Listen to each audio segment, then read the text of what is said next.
Kalau pengajaran ini saya tidak tahu nanti kalau misalnya di punyanya Panjenengan, di punyanya di Jambi bagaimana. Tapi kalau di saya seperti ini ada home, pengajaran, penilaian, bimbingan, rekap, AIM, dan Cyber Campus V2, ngaten nggih. Nah, kalau di sini ini adalah mata kuliah yang saya ajar di semester ini, jadi cukup cukup lumayan berat, padat gitu ya. Kalau untuk penilaian, kalau di kami ini adalah settingnya adalah setting universitas. Misalnya saya memilih mata kuliah yang katakanlah misalnya data pustaka ya, atau yang saya PJMK saja. Ini misalnya di kewarganegaraan.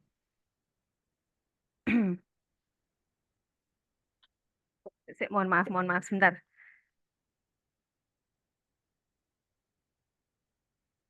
Nggih, halo Bu Wada. Halo. Nggih, Waalaikumsalam.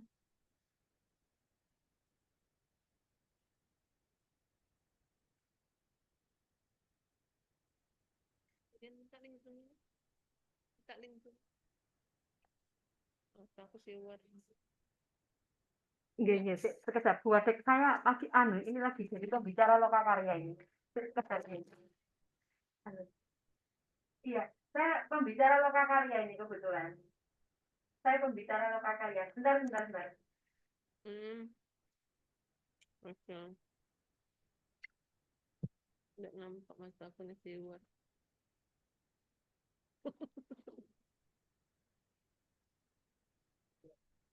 Diperjelasnya nih mas aku di luar.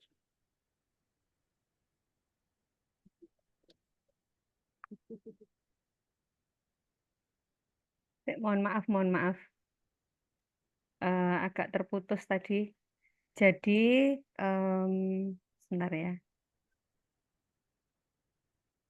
Kalau yang di saya, misalnya seperti ini komponen penilaiannya. Jadi, di kami ada seperti ini ya. Jadi, komponen penilaian, komponen nilai. Terus kemudian nanti saya bisa setting penilaiannya seperti apa. Hmm. Yang saya sebagai, nah ini settingannya adalah universitas, jadi bukan settingannya kita, bukan settingannya prodi kedokteran gitu ya. Jadi settingannya universitas. Oh ini karena semuanya sudah ada komponen penilaiannya ya.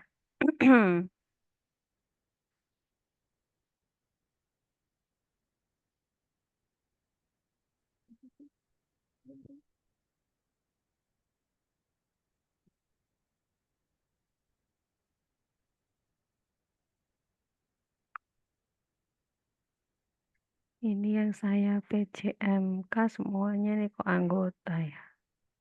Kalau tidak salah sudah saya setting sebetulnya, kok enggak muncul. Nah, misalnya di sini nggih. Nah, ini kalau di kami misalnya saya akan menambah komponen penilaiannya, misalnya katakanlah ada urutan penilaian pertama, ini ada periode penilaiannya, periode satu atau periode 2. Biasanya periode satu ini untuk kepentingan UTS atau UTB, tipe komponennya itu seperti ini. Apakah ini kegiatan partisipatif, apakah dia hasil proyek, apakah dia kuis, ataukah UTS, atau UAS, atau tugas dan lainnya. Jadi nanti yang masuk sebagai kelas kolaboratif itu, jika yang kita centang itu adalah kegiatan partisipatif, ini biasanya melibatkan mahasiswa.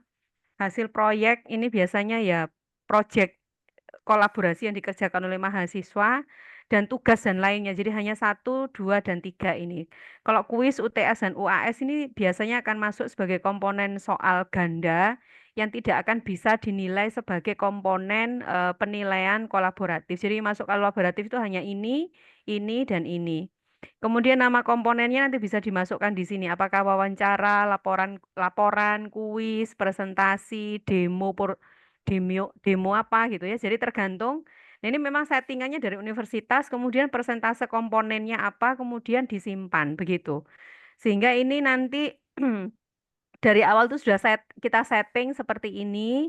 Nah, ini yang akan ditarik oleh universitas akan terlihat apakah mata kuliah kita itu adalah mata kuliah yang kolaboratif atau partisipatif.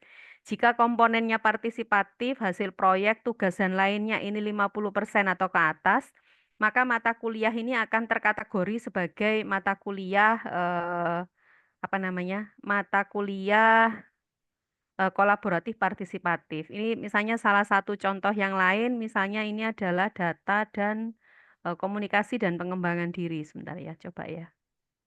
Nah, misalnya ini contohnya periode satu hasil proyek, ini poster diri, ini pekerjaan mahasiswa membuat presentasi tentang dirinya diposterkan.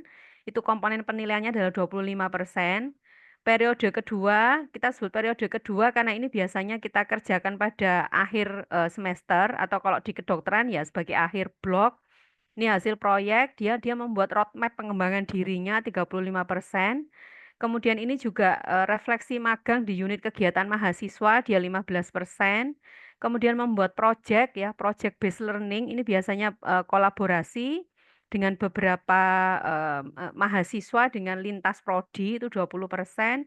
Nah, periode kedua ini adalah kegiatan partisipatif, ini aktivitas mahasiswa, biasanya tingkat keaktifan mahasiswa 5%.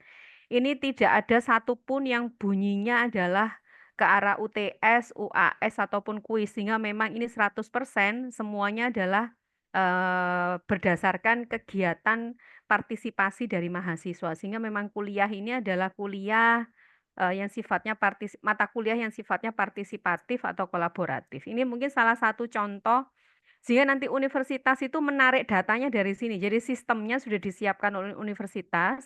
Prodi kami tidak membuat mata kuliah komponen penilaian atau sistem tersendiri, tapi ini memang masuk di sistemnya universitas. Nah, saya tidak tahu di Jambi seperti apa, itu yang pertama. Kemudian yang kedua, kemarin juga saya sudah sampaikan ke Dokter Esa, apakah apa namanya sudah di ini kan definisi kelas kolaboratif partisipatif yang di Jambi itu seperti apa gitu. Karena saya khawatirnya nanti pemetaan itu akan berbeda karena pasti kan ada kearifan lokal ya di setiap universitas itu bisa jadi punya kebijakan tersendiri.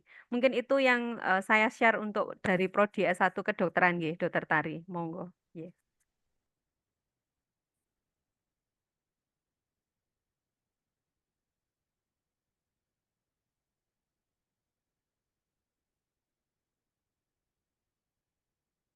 Baik, Dok.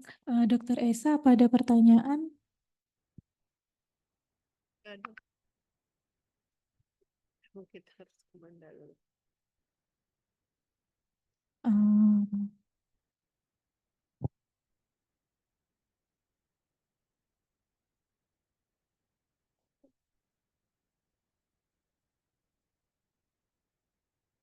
Hah? Esa, kan dia yang dari kakak kayak mana? Ada tanggapan? Kenapa? Dari kakak ada tanggapan nggak? Kan kakak yang Ya belum, kita kan belum ke Mendalo. Bahas kelas kolaborasi. Kayak gimana? Kan Pak Ahok yang ke Mendalo. Ini belum ada ketemu Pak Ahok. Belum tahu kan putusannya gimana.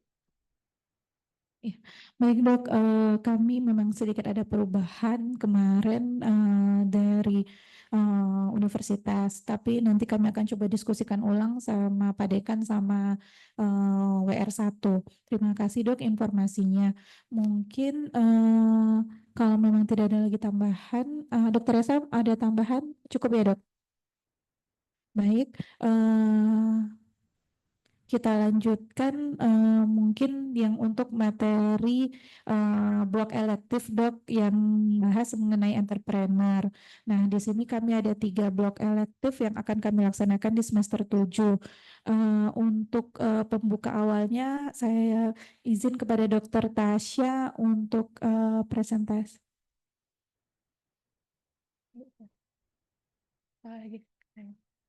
Oh, iya. Berarti langsung blog gizi aja dong. Izin dok, mohon maaf dokter Tasyanya izin lagi keluar sebentar. Izin dok, mungkin di sini kan kami ada 3 blok elektif yang rencananya akan kami laksanakan dok. Ada dari bagian gizi, ada teknik dasar biomolekuler, sama dari klinik pratama. izin mungkin untuk awalnya dari blog gizi yang untuk mempresentasikannya ya dok. Monggo, Dokter Tari.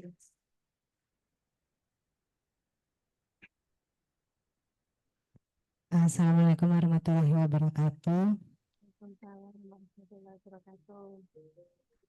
Bertemu lagi kita dok, walaupun di online. Baik dok, saya Dr. Rita.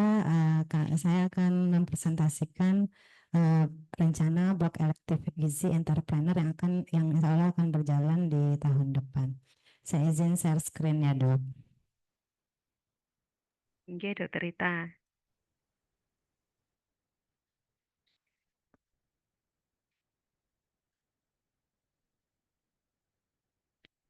Ya, judulnya adalah blok gizi 1000 hari pertama kehidupan. Rencananya blok ini berjalan 4 SKS. Sebenarnya blok gizi elektif ini sudah berjalan di tahun kelima, tapi tahun depan itu karena harus memasukkan entrepreneur, jadi di sini kami juga merancang blok ini bisa memfasilitasi terkait dengan entrepreneur. Capaian pembelajaran mata kuliah pada blok gizi elektif ini diharapkan mahasiswa mampu memahami dan merencanakan kebutuhan nutrisi pada 1000 hari pertama kehidupan.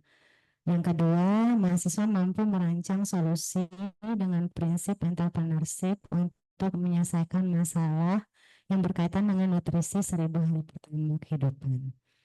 Kemudian sedangkan untuk sub CPMK-nya lebih mendetail lagi pada blok ini diharapkan mahasiswa mampu mengetahui dan memahami kebutuhan nutrisi ibu selama hamil dan menyusui. Kemudian mahasiswa mampu memberikan konseling ASI pada ibu menyusui. Mahasiswa mampu mengetahui proses tumbuh kembang, perkembangan psikologis, dan penilaian status gizi pada anak usia 0 sampai 24 bulan. Yang keempat, mahasiswa mampu melakukan penilaian asupan makanan pada anak usia 0 sampai 24 bulan. Yang kelima, mahasiswa mampu merencanakan pemberian MPASI yang tepat pada anak usia 6 sampai 24 bulan. Yang keenam, mahasiswa mampu merencanakan pemberian nutrisi pada masalah nutrisi antara lain gizi buruk, gagal tumbuh, dan obesitas pada anak usia 0 sampai 24 bulan.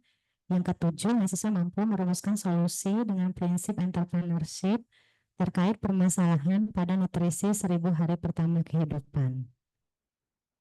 Untuk blok ini sendiri ada beberapa bagian yang terlibat, antara lain bagian gizi, bagian anak, bagian psikologi, bagian IKM, dan BPLM. Pada blok ini aktivitas pembelajarannya ada IT, ada praktikum, dan ada PJBL. Untuk IT sendiri di sini ada pengantar blok, kemudian perkembangan psikologis anak usia 6 sampai 24 bulan terkait asupan makan yang nanti akan diisi oleh bagian psikologi. Tumbuh kembang anak usia 6 sampai 24 bulan dan permasalahan dalam proses menyusui yang nanti akan diisi oleh bagian anak. Kemudian nutrisi hamil dan menyusui, MPASI dan permasalahan dalam pemberian MPASI, pemberian nutrisi pada masalah nutrisi yang akan diisi oleh bagian gizi. Kemudian komunikasi efektif di bidang kesehatan yang akan diisi oleh bagian IKM.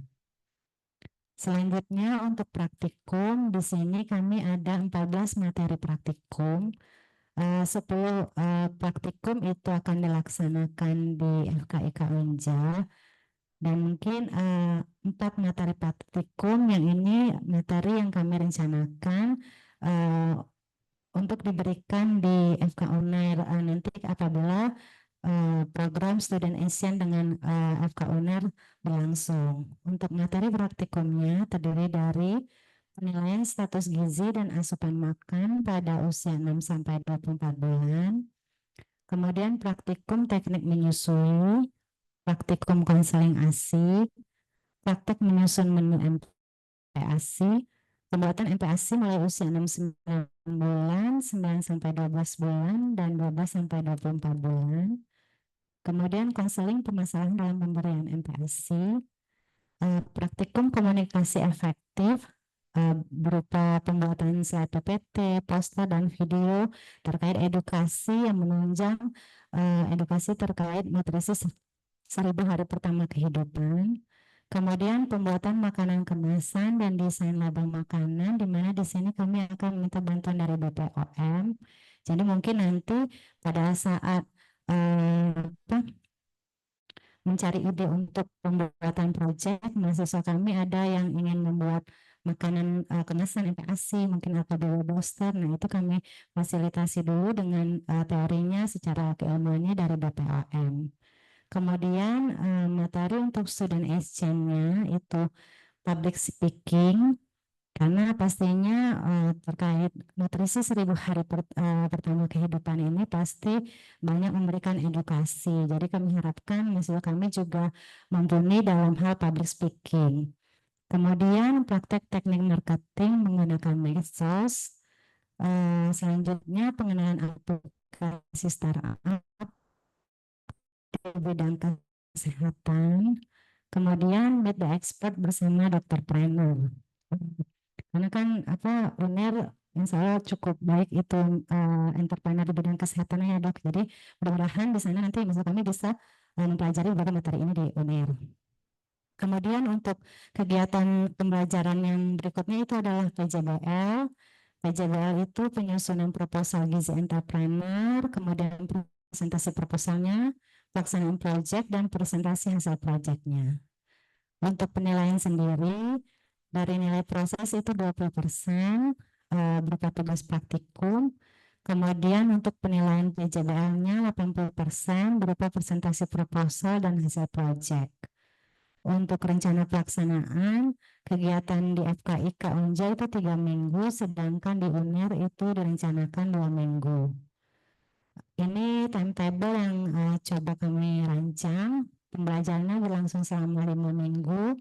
Untuk minggu pertama itu ada kuliah IT, minggu kedua itu praktikum, minggu ketiga, keempat student exchange yang dilakukan di UNER, dan minggu kelima PJBL-nya. Mungkin itu saja pemaparan rencana pelaksanaan blok elektif gizi tahun depan. Mohon masukan sarannya dari Dr. Purwo. Terima kasih. Wassalamualaikum warahmatullahi wabarakatuh. Nggih, baik. Waalaikumsalam warahmatullahi wabarakatuh. Mungkin nyuwun tulung Dokter Rita diinikan lagi nggih, di di slideshow kembali. Yang ingin saya tanyakan tadi bebannya 4 SKS nggih, Dok. Iya dok. 4 SKS.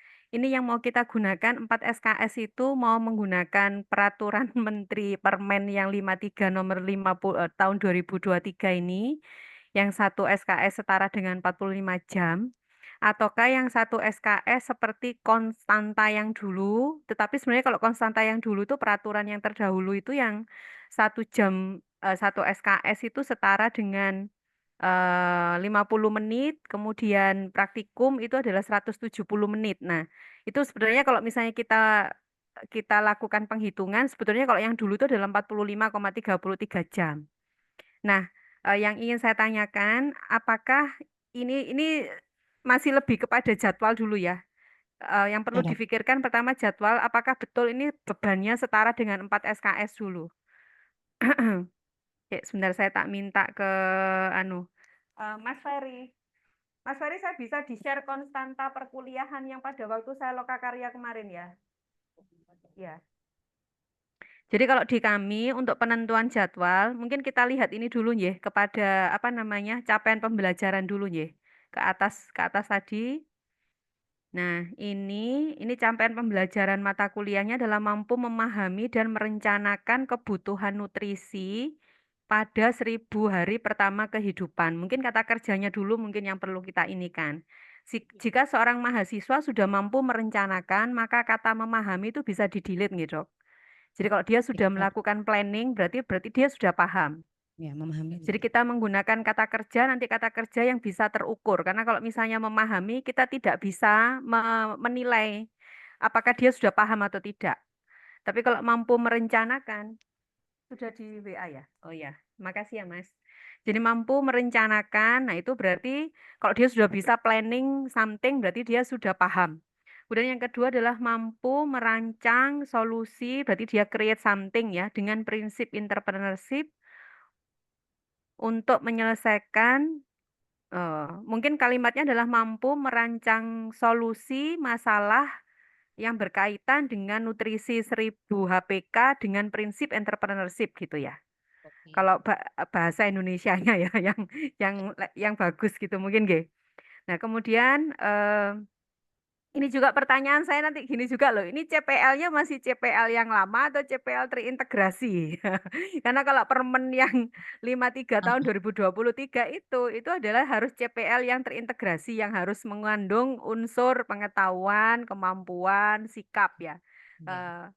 Pengetahuan, kemudian ya kepengetahuan, sikap, keterampilan itu keterampilan umum dan khusus dan itu merujuk pada profil. Nah, ini Iya. saya sendiri prodi S1 kedokteran masih on progress ke arah sana. Jadi masih belum CPL terintegrasi. Tapi ya enggak apa-apa, nanti kan bisa didandani ya dok. Iya. Nah, kemudian nomor 1 ini kemampuan akhir mahasiswa tiap tahapan belajar sub CPMK. Ini kan mahasiswa mampu mengetahui dan memahami. Ini tidak bisa kita ukur. Jadi yang bisa kita ukur adalah mahasiswa mampu menjelaskan. Jadi ketika dia menjelaskan, maka otomatis kita bisa menilai gitu. Tapi kalau pemahaman, gimana cara ngukurnya? Kita kan nggak bisa mengukur. Kemudian mahasiswa mampu memberikan konseling. Oke, mahasiswa mampu ya ini tadi dok, mungkin yang mengetahui digunakan kata kerja yang kita bisa ukur. Ya, jadi pakai taksonomi Bloom itu menggunakan kata kerja yang bisa kita ukur. Mahasiswa mampu melakukan penilaian. Menurut saya nanti apa namanya? Penulisan kemampuan akhir mahasiswa ini monggo di breakdown mulai dari taksonomi yang paling rendah sampai ke taksonomi yang paling akhir gitu. Akan jauh lebih cantik nanti. Oh, tahapannya adalah ini dulu, ini dulu, ini dulu, baru kemudian gongnya apa gitu. Oke. Terus kemudian mungkin ke bawahnya mampu merumuskan, terus ya bagian yang terlibat. Nah, ini aktivitas pembelajarannya, berarti yang saya bayangkan ini nanti akan jadi ini yang akan menjadi kolaborasi kita, ngaten nggih Dokter Rita? Ya Atau dok, bagaimana nggih? yang Yang di dikolaborasi. kuning-kuning ini berarti Mm, nanti yang ranahnya kami, ngaten nggih? Benar-benar dok. Oh, oke. Nah, Kolaborasi. sebentar saya tak buka ini saya ya. Sebentar. Saya stop dulu nih ya dok. Yes, monggo di stop dulu karena saya akan ini kan.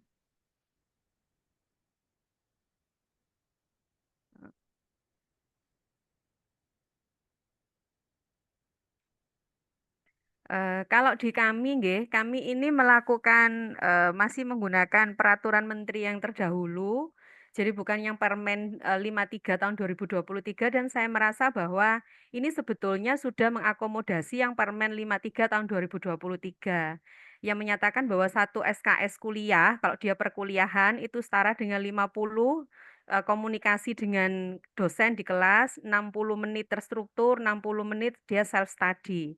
Sementara kalau dia pekerjaan lapangan, praktikum, field study, tramed, dan macam-macam, itu adalah 170 menit. Dikalikan dengan 16 tatap muka. Sehingga sebetulnya kalau menggunakan acuan itu, maka sebetulnya satu SKS-nya kita dalam satu semester itu adalah 45,33 jam. Kalau peraturan menteri yang Permen yang terbaru yang 53 tahun 2023 jika tidak berubah lagi, maka satu SKS itu setara dengan 45 jam. Jadi menurut saya kedokteran di kami tidak akan berubah mengacu di hal itu. Nah, saya biasanya akan mengannounce kepada para PJB itu untuk betul-betul meyakinkan bahwa jadwalnya itu adalah seperti ini. Jadi misalnya formulasi cara penghitungan SKS. Kalau kuliah, ada berapa jam kuliah, konstantanya berapa, maka tatap mukanya akan kelihatan di sini, sehingga akan muncul nanti SKS-nya itu memang betul-betul di sini diyakinkan adalah 4 SKS. Jangan sampai melebihi. Jadi kalau misalnya ada kegiatan, ini misalnya kuliah, itu konstantanya dari 0,0625, ini kuliah, tutorial, kemudian kalau misalnya seperti punyanya panjenengan tadi kan ada kuliahnya. Kemudian mungkin kalau ada jurnal reading, maka bebannya adalah separuh dari kuliah. Kalau misalnya ada yang praktek-praktek, itu bebannya adalah sepertiga dari kuliah. Sehingga ini harus kita inikan dulu jumlah jamnya, sehingga nanti total di sini antara SKS student, misalnya ya, sebentar. Mas Ferry, saya bisa dikirimi salah satu blog gitu ya, Mas? Mungkin blog, hah? Ya, boleh blog neuropsikiatri ya. Ya, oke. Ini ini yang kami serahkan ke PJB biasanya, jadi ke penanggung jawab blok atau kepada Kodik untuk memastikan bahwa materi yang dideliver itu tidak lebih dari jumlah bebannya yang di sini 4 SKS. Bahkan dengan adanya BKD yang sekarang, saya menghimbau supaya totalnya ini kurang dari jumlah SKS-nya, sehingga kita akan memberikan beban. Sudah ya, makasih ya Mas. Bebannya itu untuk praktikum itu nanti akan jauh lebih besar. Jadi kalau misalnya ini sepertiga, mungkin akan bisa kita naikkan ya tidak ke antara setengahnya kuliah atau di antara setengah sampai sepertiganya kuliah, tidak melulu di sepertiga. Karena kalau misalnya ini 4, lebih, maka tentu saja nanti akan ada aktivitas dosen yang tidak akan terrecord di BKD, dan itu kan sangat sayang ya, terutama kalau di kami itu dosen-dosen preklinik untuk mencapai 6 SKS pada pengajaran itu luar biasa susahnya. Meskipun itu sudah kita bagi menjadi 5 kelas gitu, karena biasanya kan tim teaching kalau di kami misalnya di Faal itu jumlah dosennya ada 10 orang gitu ya, agak untuk mendapatkan SKS utuh 5 SKS itu luar biasa susahnya. Saya aja mungkin dapat 1 koma gitu dalam per semester untuk di mata kuliah Faal. Nah, ini kita pastikan seperti itu. Jadi ini nanti monggo kuliahnya berapa jam, tutorialnya itu berapa jam. Jadi mungkin ditentukan topiknya dulu, kemudian untuk memastikan saja bahwa memang tidak ada eh, lebih gitu dari beban yang kita berikan kepada student. Sehingga ini yang akan menjadi dasar kalau misalnya nanti pada saat akreditasi ditanya apakah betul nih apa namanya bebannya itu kok kayaknya padat banget, apa ini betul 4 SKS. Nah, ini kita punya punya apa namanya? Punya dasar hukum gitu ya. Jadi kalau ini misalnya ada field training, ada praktek keterampilan medik, ada praktikum laboratorium, nah kita masukkan berapa jamnya di sini akan muncul SKS-nya, sehingga di sini harapannya adalah 4 SKS atau lebih. Ini apa ini? Oh, bukan. Jadi ini biasanya ini selalu saya minta di awal semester pada setiap PJB saya meyakinkan bahwa eh, tidak ada mata kuliah yang diberikan dalam beban yang terlalu tinggi. Karena kadang dosen itu kepengen memberikan kepada mahasiswa tuh luar biasa banyaknya, semuanya pengen diberikan. Padahal gitu ya, padahal ternyata bebannya lebih dari 4 SKS gitu. Sehingga kita harus menentukan skala prioritas. Oh, ternyata ini yang harus dikurangi, ini yang harus ditambah. Misalnya begitu. Jadi harus dipastikan dulu apakah betul itu 4 SKS atau tidak. Jadi jangan sampai lebih ya dok, karena terkait BKD. Eman-eman nanti kalau ada aktivitas yang tidak bisa kita record di BKD. Nah, untuk sistem BKD sendiri saya nggak paham di Unja seperti apa ya, karena kita pasti punya kearifan lokal dalam memotret penarikan data SKS dosen itu. Nah, sekarang ini misalnya contoh dari, oh, yang penghitungan konstantanya nggak ada ya, Mas? Untuk blok neuropsikiatri, misalnya dia berapa kuliah itu penghitungan formula konstantanya kita nggak dikasih. Ya, coba ya. Saya sengaja, tadi mestinya saya di kampus yang C, tapi saya pindah ke kampus kedokteran, khawatirnya kalau saya butuh data-data seperti ini. Siapa tahu dibutuhkan gitu, jadi ada sekretariat yang ada di sebelah saya. Mungkin itu dulu dipastikan dulu gitu, Dokter Rita. Mungkin saya bisa share ininya ke Dokter Tari ya, konstanta yang sudah. Oh ya, oke. Di kolom paling terakhir. Endi, Mas? Bukan iklan TM, yang penghitungan konstanta. Iki coba Mbak Viko ngirim apa ini? Oh ini. Oh Mbak Viko ini RPS. Yang penghitungan konstantanya Neuro misalnya kuliahnya berapa jam, ketemunya berapa jam sehingga ketemu 3 SKS gitu. Dikasih nggak ya Mbak Viko? Iya. Mungkin itu dulu nggih. Jadi yang itu dipastikan dulu. Tadi misalnya mengacu dari kalau untuk capaian pembelajaran bisa menggunakan taksonomi Bloom, monggo dipirsani lagi beberapa kata yang digunakan. Kita harus meyakinkan bahwa kata kerja yang kita gunakan adalah kata kerja yang bisa kita ukur. Misalnya kita menggunakan menjelaskan daripada memahami atau mengetahui, karena kalau itu tidak bisa terukur. Kemudian pengurutannya, steppingnya adalah mulai dari taksonomi yang paling rendah sampai pada taksonomi yang paling tinggi. Itu akan jauh kelihatan bahwa kita sistematis untuk melakukan pengukurannya. Itu yang pertama. Kemudian yang kedua, pastikan jamnya. Tentu saja pasti nanti kan harus dibicarakan untuk capaian pembelajaran mata kuliah itu ada apa saja yang harus diinikan, kita masukkan ke template yang tadi, pastikan bahwa tidak lebih dari 4 SKS. Sehingga nanti kalau pas akreditasi ditanyai gitu ya, beneran ini 4 SKS, enggak kelebihan. Nah itu kita bisa menunjukkan hitung-hitungan itu gitu. Terus kemudian nyuwun tulung Dr. Rita bisa ditayangkan kembali nggih. Ya, baik dok.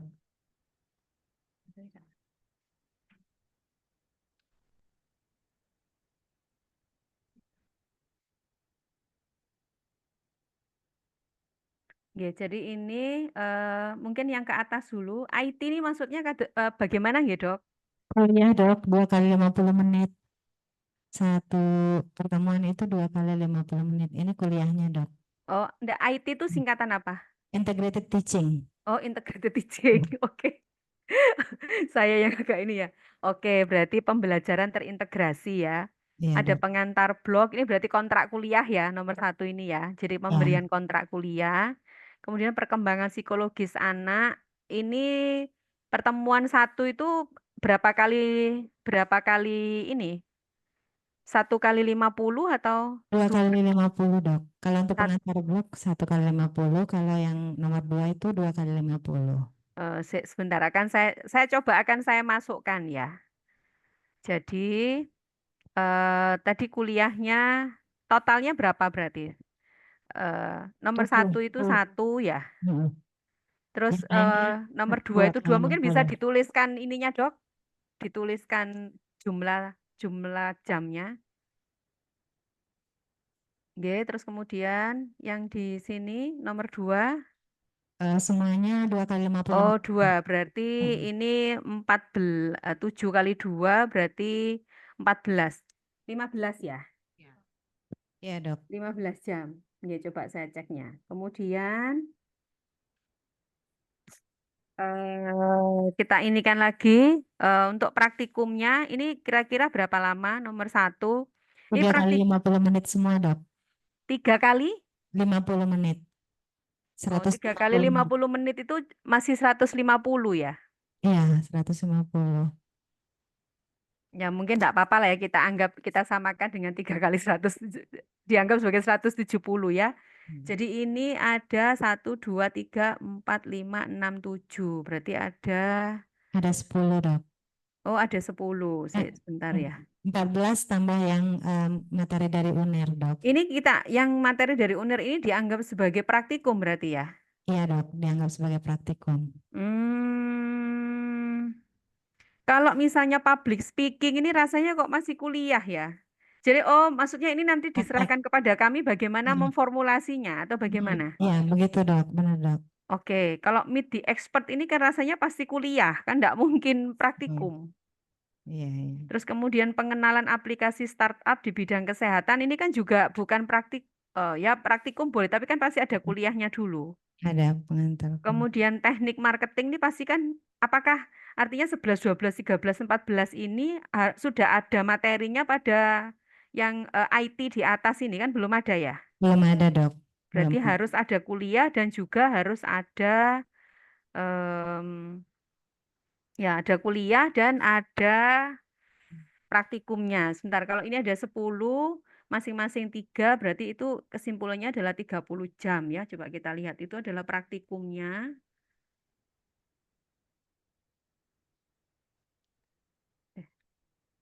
30. Oke, terus kemudian mungkin untuk yang kedokteran yang di FK UNER mungkin kita bisa skip dulu. Coba kita ke PJBL-nya, coba minta tolong dokter. Ini penyusunan proposal gizi entrepreneur ini kira-kira butuh waktu berapa lama ya?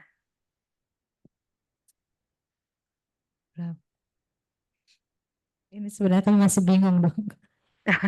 Oke, mungkin kalau presentasi hasil proyek ini berapa mahasiswa nanti rencananya? 40-an dok, 40 40 mahasiswa. mahasiswa, berarti kalau misalnya mahasiswanya itu katakanlah dibuat 88, berarti 5 kelompok ya. Iya. Misalnya satu kali presentasi itu butuh waktu, kalau satu kali presentasi misalnya butuhnya adalah 20 menit atau 15 menit? Ya, 15 menit biasanya di sini dok. 15 menit, berarti 5 menit presentasi, 10 menit tanya jawab. Tanya jawab benar. Oke, kalau 40, tadi berapa? Dibuat 8 orang per kelompok atau 5 orang per kelompok misalnya? Biasanya. Biasanya kalau kami di sini kami baginya dari kelompok kecil dok. Jadi 5. 5 orang satu kelompok. Berapa dokter? 5. 5, berarti Orang 8 nggih. 8 8 kelompok. kalikan 15 itu berarti 8 kali 15, matematikanya bingung. 15, 30 kali 120 4, dok. 120. 120. 120 itu mungkin setara dengan 3 kali, ya saya anggap aja 3 kali 50 nggih. Presentasi hasil proyek 3 kali 50, presentasi proposal 3 kali 50, ngaten nggih? Ya. Oke, 3 kali 50, 3 kali 50. Terus kemudian presentasi proyeknya juga 3 kali 50. Nah, kemudian pelaksanaan proyek itu berarti biasanya butuh waktu lebih lama ya. 2 kali pertemuan gitu bisa, berarti kesimpulannya 6 kali 50. Ya, boleh dok. Ya, 6 kali 50 misalnya ya. Penyusunan proposal gizi entrepreneur mungkin juga sama 6 kali 50 ya. Nah, itu berarti itu kita masukkan kalau ini praktikum, tapi kalau yang presentasi ini rasanya bukan praktikum ya. Ini masuk PJBL yang aktivitas yang ketiga dok. Ya, betul. Saya rencananya mau masukkan ke Excel-nya saya tadi. Jadi kalau penyusunan proposal, pelaksanaan proyek itu adalah praktikum. Berarti ini ditambah 12. Sebentar, saya tambahkan dengan 12. Ini ditambah 12. Ya, ini 30. Ditambah 12, ini adalah 42. Kemudian kalau untuk presentasi itu mungkin saya setarakan dengan mungkin ujian lisan ya. Ujian lisan itu tadi berapa jam tadi ujiannya lisan tadi 6 ditambah dengan oh enggak, presentasi ini 6 ya. Iya. Presentasi ini 6. Oke. Kemudian ini yang ada di Unja itu sudah saya petakan. Oke. Boleh saya share hasil penghitungan saya? Nggih. Jadi kalau dari penghitungan sementaranya saya di materi tadi itu nih. Jadi kuliahnya tadi ada 15 tatap muka, ada 15. Jadi jam ini adalah 15 jam itu 15 kali 50. Terus kemudian praktikum laboratoriumnya ditambah 30 ditambah 12, ini adalah 42. Kemudian yang ini tadi ujian lisannya ini tadi yang proposal dengan proyek itu 6. Jadi totalnya ada 63 jam. Angkanya adalah di 2,19. Jadi ini 2,19. Jadi tentu saja nanti yang di UNER itu hanya mempunyai kesempatan sekitar 1,81 ya. 1,81. Sehingga Ya. ini nanti yang akan kami breakdown. Katakanlah kalau misalnya punyanya sebentar.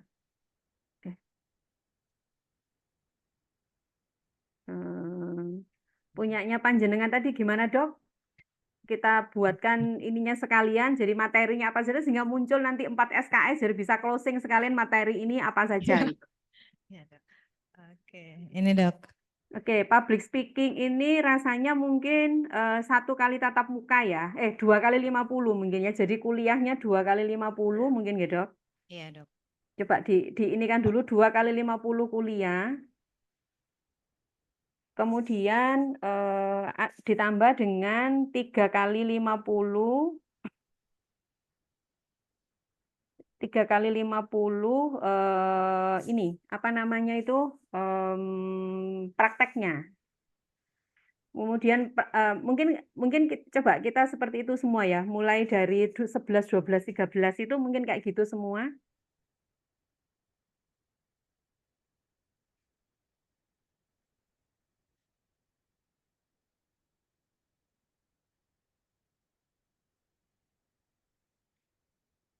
Oke, terus untuk mid expert itu rasanya cukup 2 kali 50 ya, kan biasanya mungkin hanya kuliah saja ya. Nanti kalau misalnya kurang, berarti ada dua expert yang akan kita ini kan jadi 4 kali 50. Nah, sekarang coba saya tambahkan, dinaikkan ke atas nih Dok. Public speaking untuk kuliahnya ini ditambah 2, 2, 2, 6, ada lagi Kak ke bawah? 8, Dok. 6 berarti ditambah 8 nggih, ditambah 8. Sekedap saya masukkan ini ditambah 8 yang kuliah. Ini 15 ditambah 8 berarti 23. Oke. Terus kemudian yang praktikumnya tadi ada berapa nggih, Dokter? 9, Dok. Ditambah 9. 3. Oke, ditambah 9. Ditambah 9. Ini berarti 51. Masih 2,88. Masih 2,88 berarti mungkin saya tambahkan lagi pakarnya 1 orang lagi mungkin ya. Coba ditambah ini berarti 4 kali 50. Coba ini berarti ditambah 2 lagi.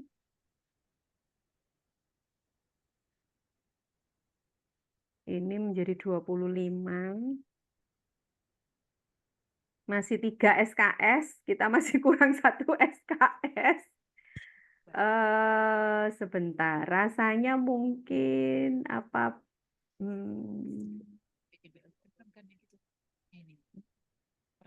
Atau kuliahnya mau ditambahin satu lagi gitu ya? 6 jam. Nah ini kira-kira sebentar kalau gizi entrepreneur ini, coba ke atas lagi Dok. Mungkin bisa dibuat 1 spasi biar kelihatan semuanya ya. Iya. Public speaking 2 kali 50, ini 3 kali 50, praktek teknik marketing menggunakan medsos.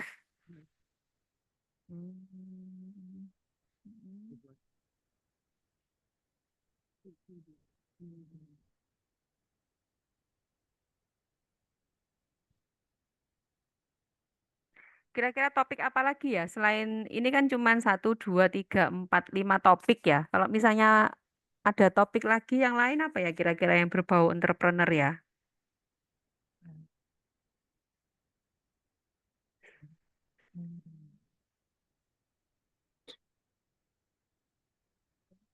Mungkin yang nomor 12 itu tidak langsung praktek teknik marketing gitu nggih.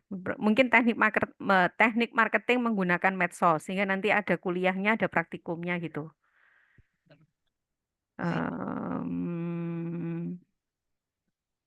Kita masih kurang 1 SKS lagi. Berarti kalau misalnya kuliah itu masih kurang 2 kali 1 SKS. Berarti kurang 2 kali 50, 8 topik. Masih kurang 8 topik. Atau PJBL ini ditambah Dok? Enggak ya Dok? PJBL-nya. Monggo silahkan. Berarti PJBL itu ya monggo apa ya penyusunan proposal gizi. Ya boleh ya itu ya. Iya, Ya, jadi yang itu mungkin 8 dok. 8 kali 50. Ya, monggo. Presentasi proposal mungkin jadi 4 kali 50 gitu ya. Iya. Itu tadi nambah berapa dari berapa tadi?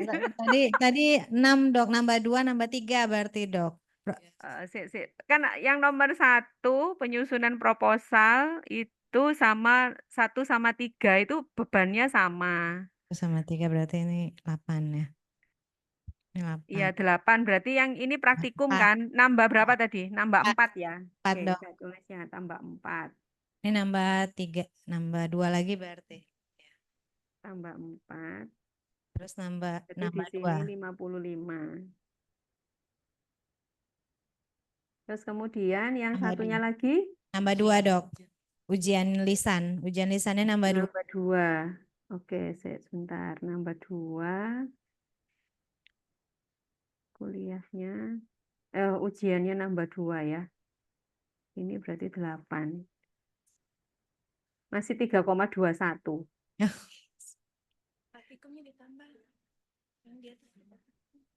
Berarti mungkin pengerjaannya saja dokter ditambahkan. Oh, yang mana? Kayak pelaksanaan proyek itu mungkin butuh waktu yang lama ya. Oh, tambah lagi ya. 10 10 ya dok. Nambah 10 dok. Ya, atau ya 10 berarti nambah 22 ya. Ya. 10. Nambah 22. Berarti nambah 4. Ini praktikumnya ditambah 4.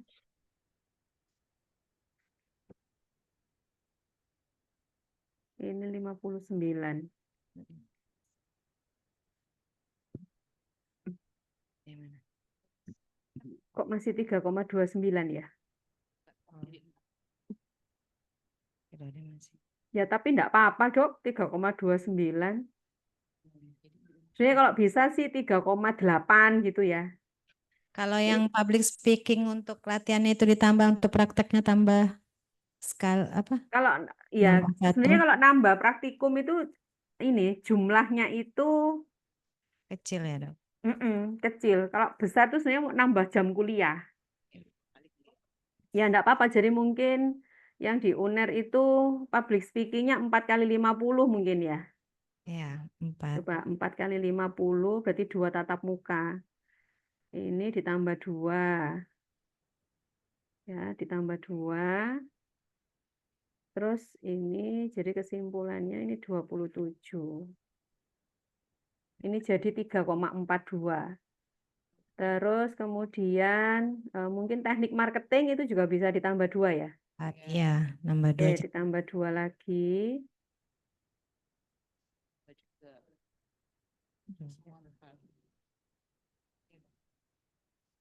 Ini 29.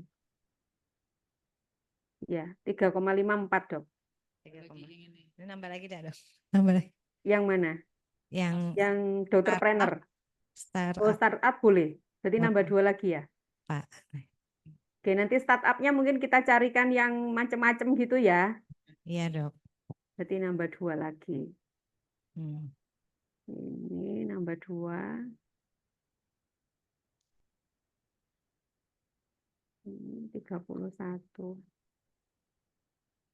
3,67. 3,67. Mm-mm. Kita udah bisa tuh di breakdown. Atau kami nanti IT kami ini kami breakdown dok. Yang ini Ya, monggo. nutrisi hamil 1, nutrisi menyusui 1. Jadi nambah 2. Nambah 2 ya. Iya. Bentar, ini nambah 2 lagi. Ini 33. 3,79. Sudahlah dok, kayaknya dok. Karena ini basisnya masalahnya project gitu. Ya. Baik dok. Ya, mungkin saya bisa share hitungan saya ya. Oke dok. Gantian share. Oh, ini sudah mau setengah 12, satu topik aja. Langsung closing ini dok. Langsung closing, betul. Nanti saya tinggal bicara sama dokter Asra. Dokter Asra, saya butuh ini. Jadi ini yang saya hitung tadi, kuliahnya ada 33 jam. Jadi 33 kali 50. Terus kemudian praktikumnya itu adalah 59. Jadi itu setara dengan 1,23. Kemudian ujiannya itu adalah 8, ini 0,5. Sehingga totalnya 3,79. Nah, harapan yang seperti ini nih nanti ketika ada penghitungan BKD kalau di kami, karena di kami itu ada sistem pembobotan tatap muka gitu. Nanti yang di praktikum ini yang akan kita kuatkan. Jadi yang menjadi dosen pembimbing pada saat praktikum itu akan mendapatkan KUM yang lebih besar karena sangat fair ya kalau ngasih kuliah kan kalau 2 kali 50, kalau mereka ini 2 kali 170 sehingga biasanya nanti konstanta yang di sini tuh akan kami naikkan gitu. Kalau di kami jadi satu tatap muka. Nah, itu nanti jelimet lagi karena ya itu tadi ada kearifan lokal. Kalau di kami itu diusahakan ini tidak utuh 4 gitu. Jadi kurang dari 4 entah 3,8 atau berapa sehingga kita bisa memberikan beban besar buat mereka yang di sini yang di praktikum laboratorium. Ya. Ini tadi apa, Dok? Blognya judulnya? Blog Gizi 1000 hari pertama kehidupan.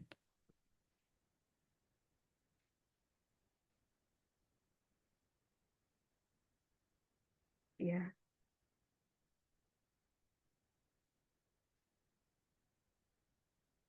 Oke, ini nanti saya kirim ke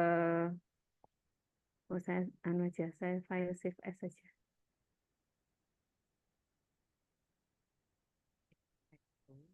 Bagi 16. Jadi dia 0,06. Sekarang kita bagi 14. Ya enggak apa-apa. Nanti kan kita beda-beda ini dikit, Bel. Nah, jadi harusnya cukup lah tuh. Cukup. Oke, baik. Saya share ke sini ya, Dok. Ya, Dok. Supaya segera selesai. Mana ya? Kok saya nggak bisa nge-share ya? Oh, ini di chat ya. Sedap saya share-nya, penghitungannya.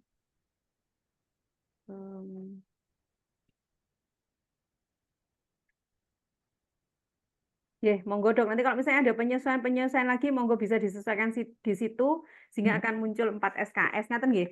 Ya. Ya, oke. Rasanya yang ini sudah closing nggih? Iya, makasih banyak ya Dok. Ya, monggo untuk yang kedua.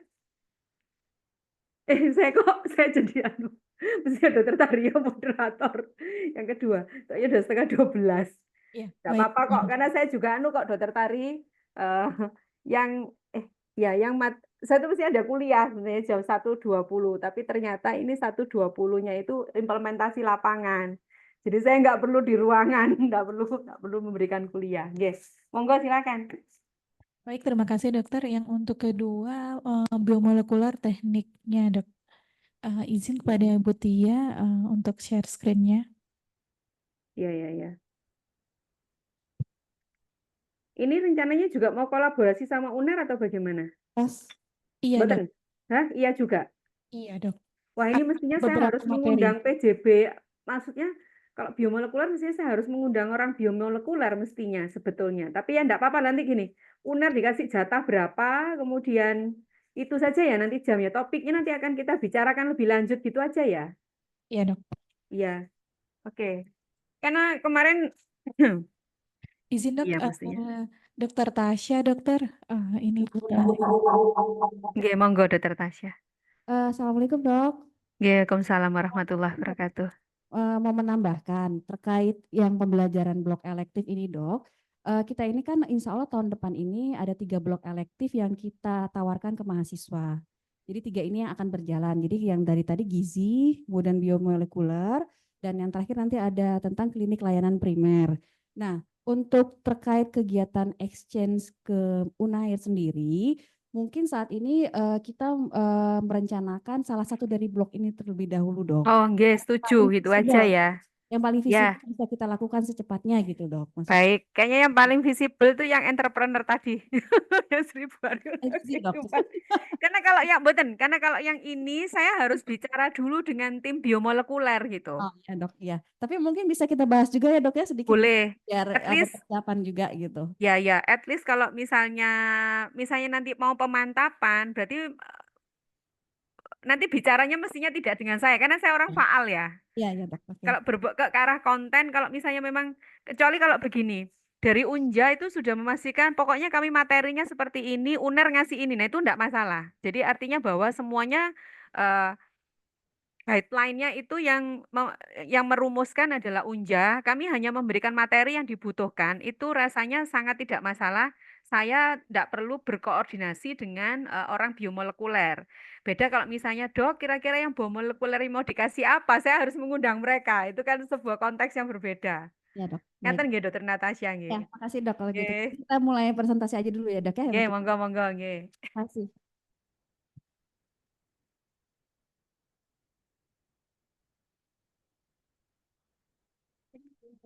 Mas, baik, izin Dr. Purwo, saya akan menyampaikan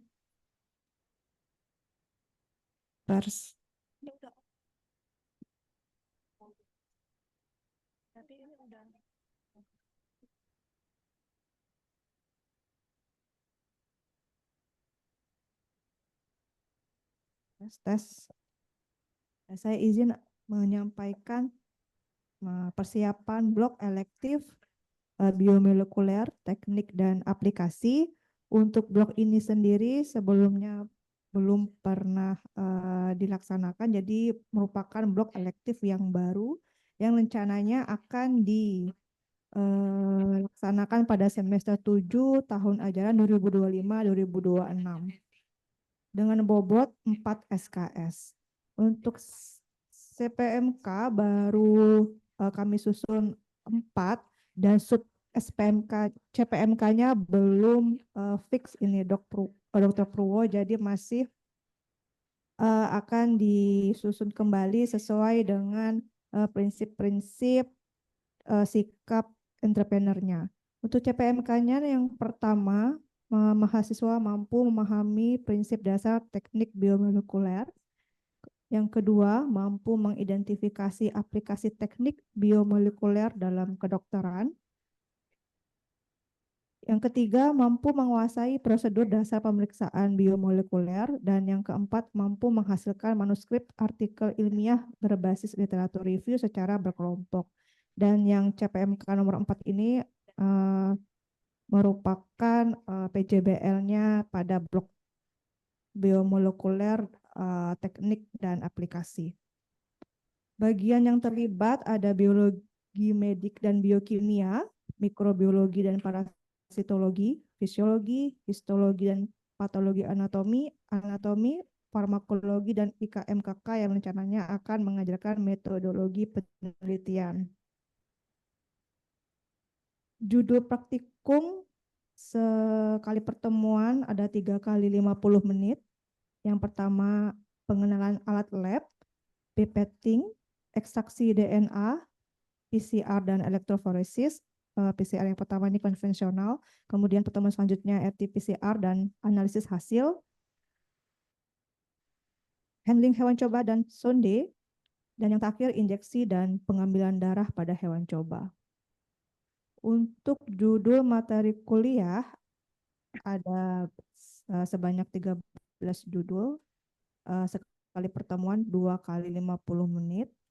Yang pertama, pengantar blok terlebih dahulu, kemudian dilanjutkan dengan metodologi terkait literatur review.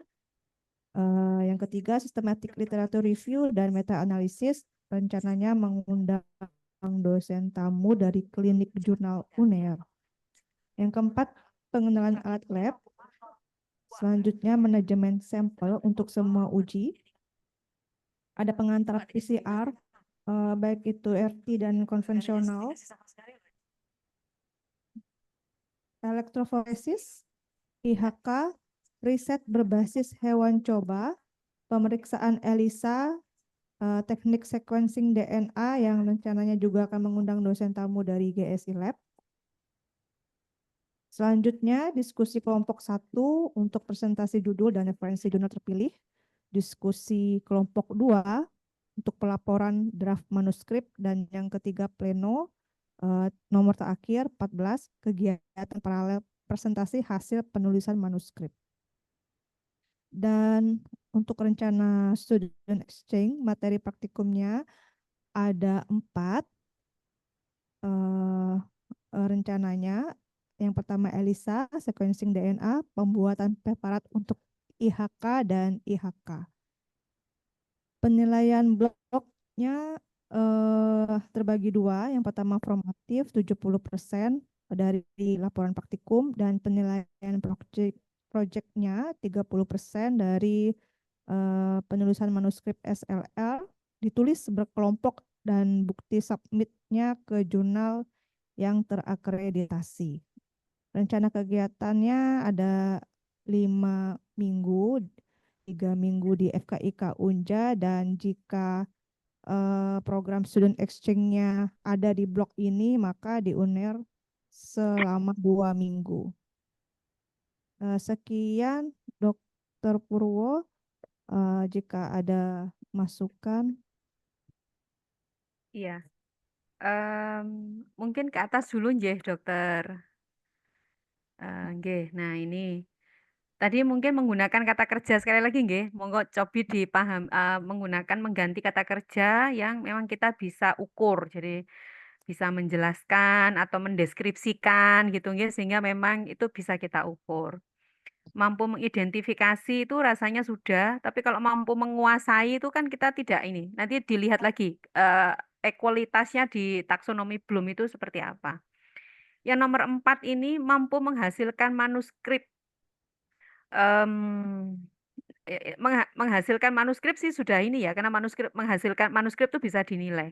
Ini hanya sampai pada tahapan manuskripnya atau sampai pada submission. Sampai dengan submission, Dok. Sampai pada submission. Berarti kalau pada sampai submission, harus ada satu topik lagi bagaimana how to submit your article to the journal, gitu ya.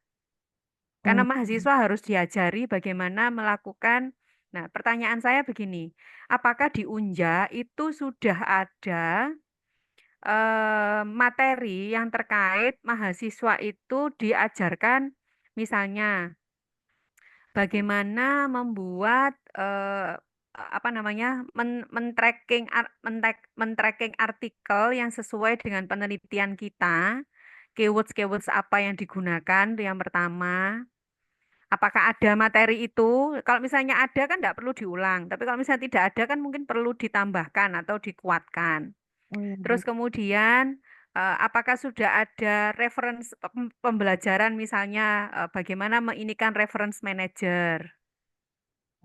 Sudah ada, Dok. Oh, sudah ada. Ya sudah, berarti kan itu tidak perlu. Terus kemudian kalau ini systematic review dan ada meta analisis, berarti nanti rasanya kalau ini memang systematic review dan meta analisis, berarti satu systematic review, satunya meta analisis sendiri, karena meta analisis itu kan harus ada uji-uji yang harus dikerjakan. Oh, berarti ini terpisah.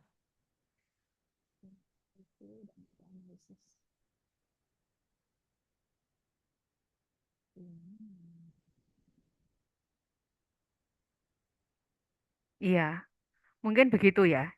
Terus kemudian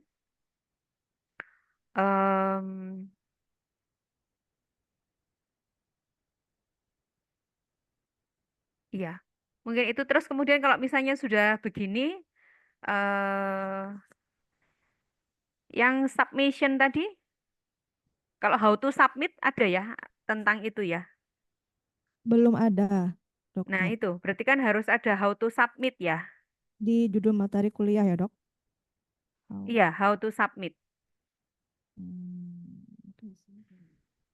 Mungkin itu di nomor anu ya, setelah meta analisis ya, how to submit your article into reputation journal gitu ya. Atau bagaimana submit artikel ke jurnal bereputasi. Mestinya jangan yang terakreditasi, Dok. Terindeks Scopus.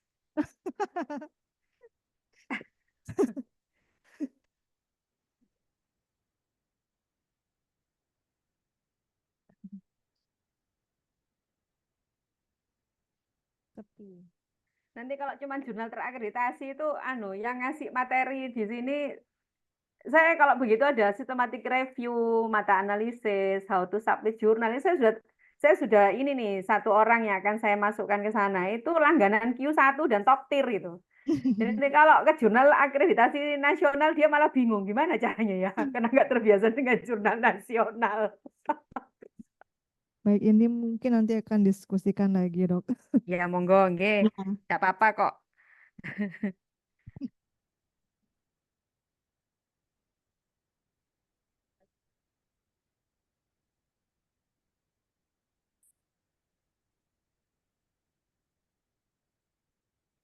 Ya, kalau misalnya coba kita masukkan ke tadi nggih, ke konstanta-konstanta yang ajaib-ajaib itu ya.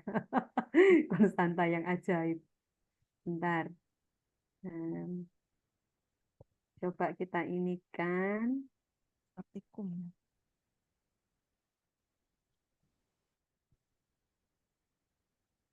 Nah, itu tadi kuliahnya berapa ya, Dok? Mungkin kita tarik dari atas saja, coba ditarik dari atas. Ini kuliahnya, oh ini praktikumnya 3 kali 50, ini berarti yang atas ini 21 ya. Itu praktikumnya 21. Terus kemudian yang bawah lagi, ini mata kuliahnya Untuk ada materi berapa? kuliah ada 16.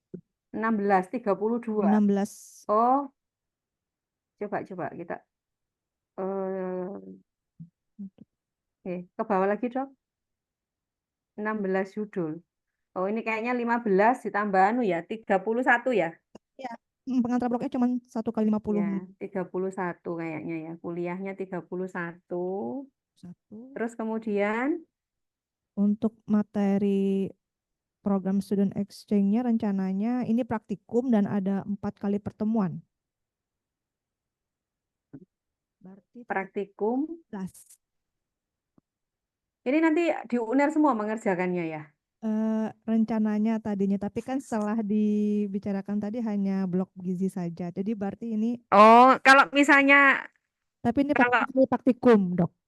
iya, berarti kalau praktikum ini, karena biasanya kalau ELISA, sequencing, IHK ini biasanya kan, nyun sewu ya, saya akan mungkin mengatakan di depan, ini biasanya kan untuk laboratorium biasanya fundingnya kan besar ya. Kalau di Unja ada ininya enggak?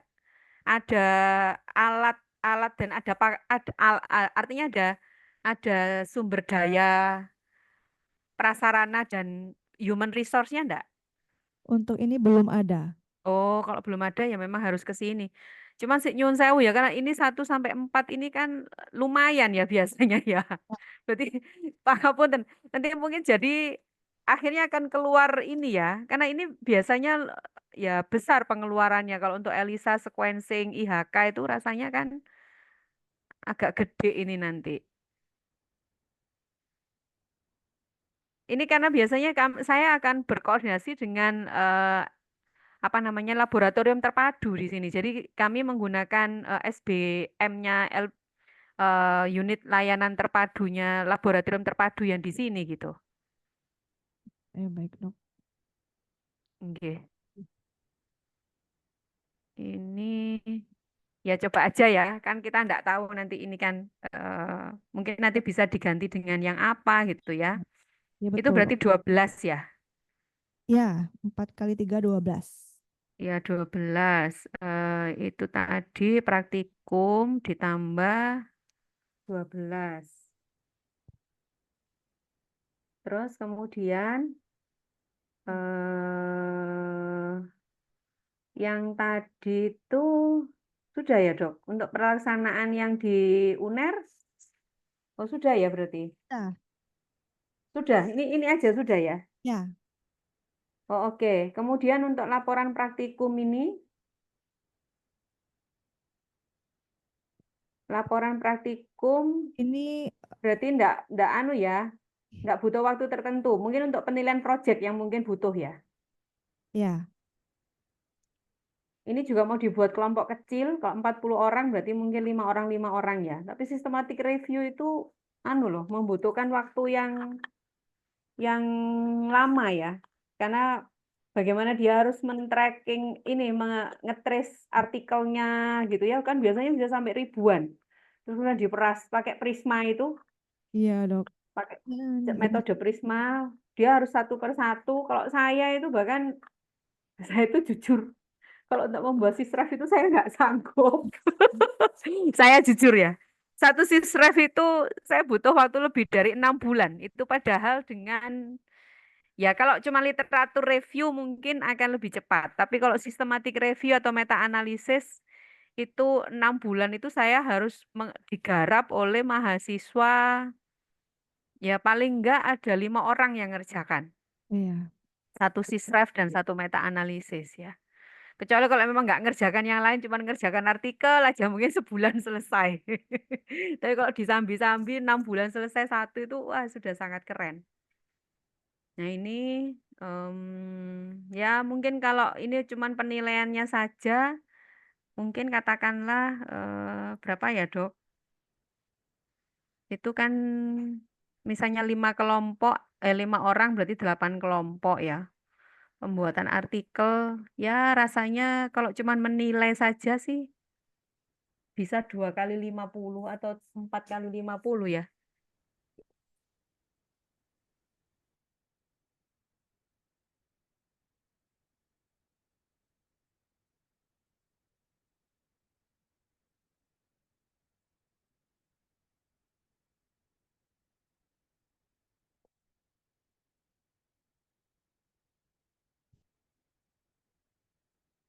Iya, Eh, sih mohon maaf karena lampu di ruangan kerja saya ini yang nyala cuma 2, biasanya 6 nyala.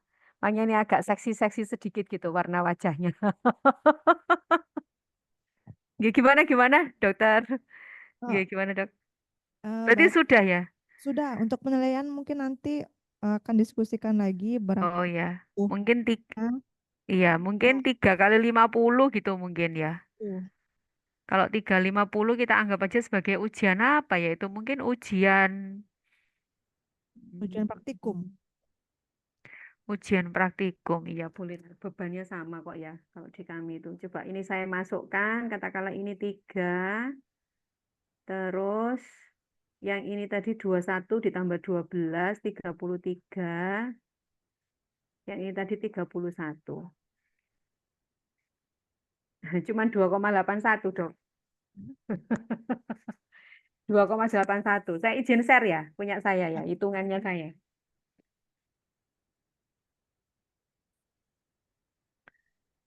Nggih, saya izin share screen, Dokter Tari. Mungkin yang ini di close. Nah, ini yang hitungan saya munculnya adalah seperti ini.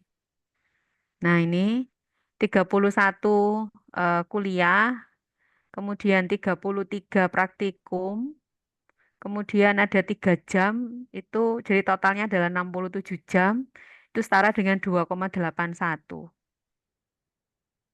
Begitu. Jadi mungkin nanti perlu difikirkan mungkin pengerjaannya yang pengerjaan draft artikelnya ya mungkin yang perlu ditambah ya karena ngerjakan artikel itu kan Ada enggak. journal readingnya gitu, Dok. Oh iya, iya mesti ada kegiatan jurnal reading ya. Ya, Iya betul, jurnal reading.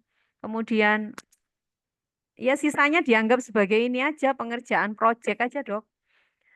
baik. Sisref itu berat sebetulnya. Saya lebih menyukai original research.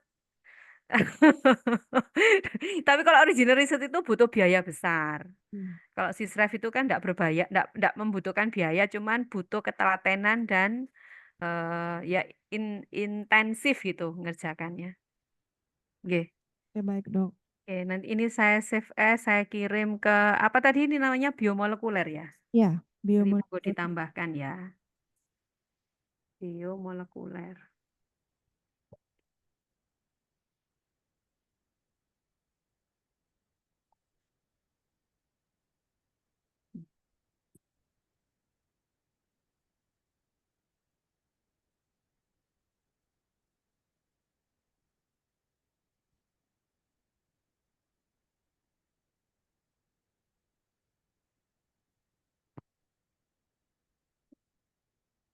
Oke, Terima mungkin kasih, begitu. Dokter. Oke. Sebenarnya kalau misalnya mau apa namanya, mau em, agak agak ringan di pembiayaan itu tadi itu betul. Jadi misalnya kayak Sisref sama meta analisisnya menggunakan dosen kami.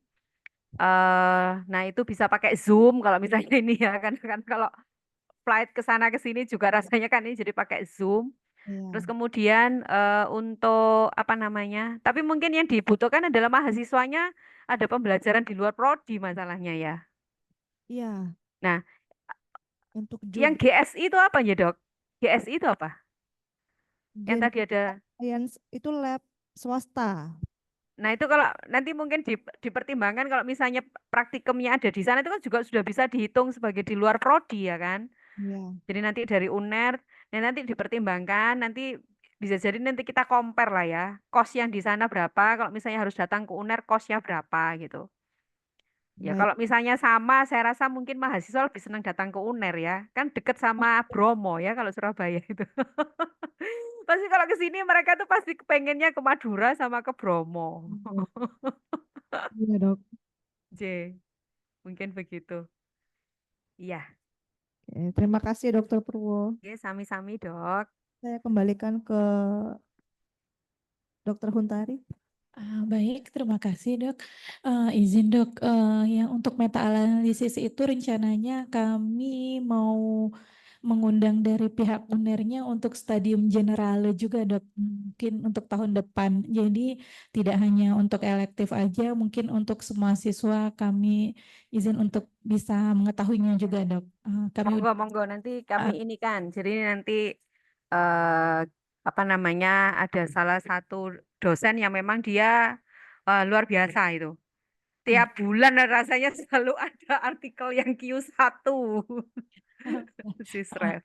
izin Ya, berarti kita sekalian buat untuk stadium generalnya juga ya dok, yang boleh monggo ya. Oke, oke. literatur review dan meta analisisnya dok. Ya, monggo. Oke.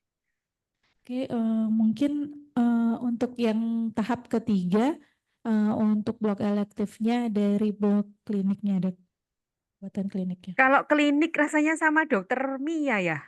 Oh, Wahyu. Gimana? Ini masuk DM maksudnya. Iya dok. Wah, Lotus. Iya dok. iya dokter Mia mestinya ya kalau clinical elektif ya. Kalau yang klinik itu di profesi memang sudah ada dok, sudah berjalan. Nggih. Kemarin sudah diskusi juga. Tapi Heeh. ini untuk di blok elektif tahun depan itu akan diadain juga untuk di S1-nya dok. Nah, itu Itu baru nggih. mau satu S1. Ya monggo monggo nanti kalau apa yang bisa saya berikan masukan nggih. Eh, Iya. iya nggih, monggo silakan. User share screen ya dok. Nggih, nggih.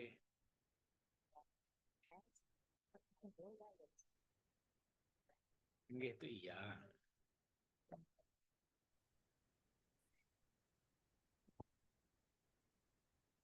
Baik, ini adalah untuk blok elektif klinik layanan primer yang insya Allah akan diadakan juga untuk tahun depan. Ini sudah saya susun, saya dan tim susun untuk sub CPMK-nya, tapi tidak bisa kami tampilkan terlalu banyak. Mungkin nanti di di outline-nya akan disampaikan juga. Jadi intinya adalah mahasiswa itu mampu menyusun konsep perencanaan klinik layanan primer, kemudian mampu menyusun ide, hasil pemikiran, dan argumen saintifik secara bertanggung jawab dan berdasarkan etika akademik, kemudian mampu meningkatkan kapasitas jiwa entrepreneur secara mandiri, mampu memahami proses penyusunan suatu perencanaan bisnis pada klinik layanan primer, dan terakhir adalah mahasiswa mampu menyusun suatu format perencanaan pada klinik layanan primer dan garis besar isinya adalah bentuk proposal bisnis. Untuk bahan kajiannya, ini kalau tidak salah ada 20 IT, mencakup pengertian jenis-jenis dan persyaratan klinik layanan primer, kemudian penyusunan proposalnya, strategi pemasaran, teknologi informasi yang bisa dilakukan seperti telemedicine, halodoc, dan lain-lain, kemudian struktur organisasi klinik layanan primer, pengurusan izin, manajemen klinik layanan primer, kemudian kemitraan, evaluasi dan monitoring, strategi marketing, bisnis model canvas, dan juga limbah, museum limbah. Untuk bagian yang terlibat nanti ada bagian dari IKMKK, ilmu kesehatan masyarakat dan kedokteran keluarga, kemudian bagian wirausaha atau mungkin dari dosen ekonomi, kemudian BPJS Kesehatan, Puskesmas dan juga klinik swasta. Untuk metode perkuliahannya ada kegiatan IT, kemudian maaf nih tutorialnya nggak jadi diganti dengan praktikum, kemudian PKL ke klinik layanan primer dan juga ke Unair. Nah untuk yang studi exchange di Unair, rencana yang kami lakukan itu adalah pertama kunjungan klinik kedokteran keluarga swasta yang bekerja sama dengan Unair, kemudian kunjungan ke pusat layanan kesehatan Unair dan juga rumah sakit khusus infeksi dari Unair yang menyelenggarakan klinik traveler kalau tidak salah ya dok. Kemudian untuk mengidentifikasi juga peluang entrepreneurship di bidang pelayanan klinik, kemudian inovasi penggunaan teknologi di bidang kedokteran seperti startup dan telemedicine. Ini untuk evaluasinya nilai PKL-nya sekitar 30%, outputnya adalah dalam bentuk proposal 50% dan nilai prosesnya 20%.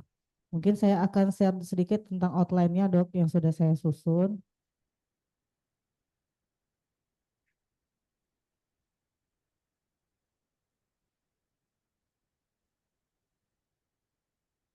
Ini sudah disusun, jadi kalau dari IT-nya itu ada sekitar 20 IT dengan 2 kali 50 menit. Kemudian untuk praktikumnya kalau di Jambi rencananya dok itu IT semua, tapi praktikumnya nanti di Unairnya. Karena ke klinik di Unair, semua rumah sakit di Unair serta materi yang lain itu dalam bentuk praktikum ada 10 kali hitungannya dok. Mungkin demikian dok yang bisa saya sampaikan.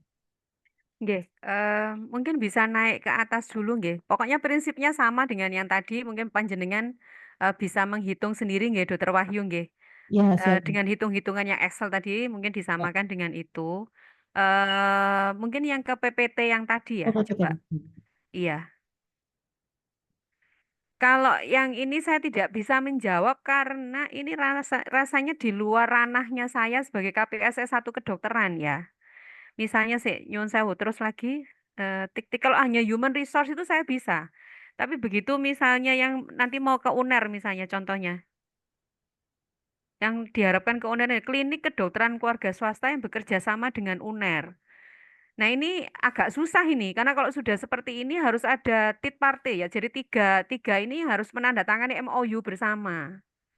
Kalau misalnya MOU-nya dengan kita, terus kemudian memasukkan mahasiswa dari Unja itu kayaknya agak berat ya, karena itu pasti harus mengubah MOU dulu. Kalau kunjungan ke pusat layanan kesehatan UNER itu ya nanti bisa difasilitasi, nanti ada dosen yang ini ya. Tapi kan kita harus minta, karena ini bukan yang di ini kan semua ini bukan tidak di wilayahnya rumah FK UNER gitu. Kayak pusat layanan kesehatan UNER itu di universitas. Kunjungan ke rumah sakit khusus ini juga lembaga tersendiri. Nanti pasti Unja itu bersuratnya enggak ke FK saja gitu. Nah, Nyun Sewu nanti mungkin di tiap bagian itu dia akan ada charging sendiri-sendiri. Karena memang kita berbeda institusi. Tapi apakah ini dimungkinkan? Dimungkinkan. Tapi ya itu tadi, tapi akhirnya kan nanti Unja harus ini sendiri dengan ya kami akan menjadi jembatan itu. Apakah ini dimungkinkan atau tidak? Kemudian fundingnya seperti apa? Nanti itu mungkin kita bicarakan. Mengidentifikasi peluang entrepreneurship di bidang pelayanan klinik ini mudah. Ini rasanya kan kalau mengidentifikasi peluang ini rasanya kan semacam ya meet the expert itu mungkin bisa. Kami bisa inovasi penggunaan teknologi di bidang kedokteran seperti startup dan telemedicine ini rasanya mungkin bisa kita inikan karena itu mungkin meet the expert aja. Tapi begitu kunjungan ke rumah sakit, kunjungan ke pusat layanan kesehatan UNER, nah yang agak susah yang ke atas itu. Yang kunjungan kedokteran keluarga swasta yang bekerja sama dengan UNER ini yang agak susah karena kita memasukkan mahasiswa non UNER itu harus ada tiga pihak yang harus menandatangani MOU. Begitu MOU-nya cuman kami dengan UNER itu rasanya kami tidak fair, kami kesannya akan melanggar kerjasama itu gitu. Ya, jadi mungkin kalau yang pertama ini mungkin bisa diganti dengan klinik kedokteran keluarga swasta yang bekerja sama dengan Unja saja. Jadi tidak ke UNER gitu. Terus kemudian kalau ke pusat layanan ya akan kami fasilitasi gitu. Tapi nanti yes or no-nya berarti kan tidak di kami sebagai decision, bukan kami sebagai decision maker gitu loh, Dok.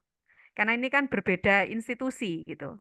Ya. Kayak PLK UNER itu tidak di bawah FK. RSKI juga tidak di bawah FK. Nanti kami bantu untuk proses komunikasi sih, Dok. Ngaten nggih. Ya. Sebenarnya kalau akan lebih mudah itu jika menggunakan fasilitas-fasilitas human resource yang ada di FK gitu, Kak. Saya lebih mudah untuk mengkoordinasinya.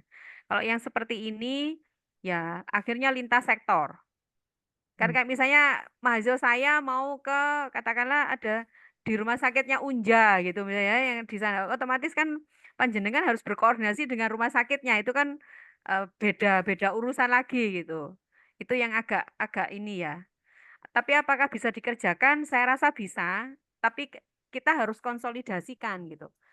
Tapi tidak masalah, artinya begini, kalau misalnya ada kendala di Universitas Airlangga, panjenengan kan bisa nanti switch ke lokasi yang lain, asalkan waktunya itu tadi sama gitu kan tidak apa-apa ya Dok ya.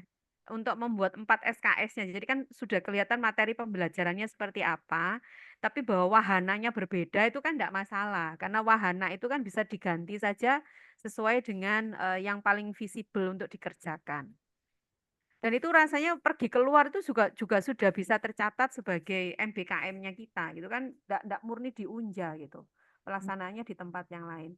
Tapi sekali lagi bahwa minta tolong nanti dipirsani lagi, dilihat lagi yang capaian pembelajaran menggunakan kata kerja yang taksonomi belum yang bisa apa namanya diukur nanti pencapaian Kak. Tadi kalau nggak salah memperkuat entrepreneurship itu yang kayak apa itu nanti kalau misalnya ada yang bertanya cara ngukurnya gimana ya meningkatkan kapasitas jiwa. Nah itu cara ngukurnya gimana? Apalagi ada jiwa ya, jiwa entrepreneur. Jadi itu cara pengukurannya seperti apa. Terus kemudian di tiap tahap itu dipastikan lagi kita mengevaluasinya nanti supaya lebih mudah. Terus jam kuliahnya tadi juga diinikan setara dengan 4 SKS atau kurang atau mendekati 4. Kalau untuk yang kegiatan praktek-praktek gini, jangan sampai murni 4 gitu, karena nanti kasihan dosen ininya. Jadi kalau ya 3,7, 3,6 gitu, rasanya kok bisa ya diklaimkan dengan sebagai 4 SKS. Mungkin itu ya, tapi kalau yang ini yang agak apa namanya, sebentar.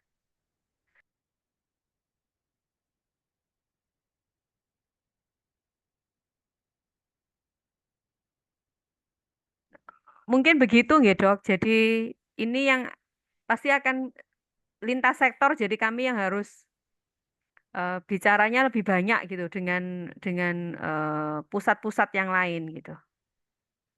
Baik, terima kasih Nggih. Dr. Pupul Ya. masukannya. Nanti mungkin kami akan lihat lagi ya Dok untuk Iya. kemungkinannya.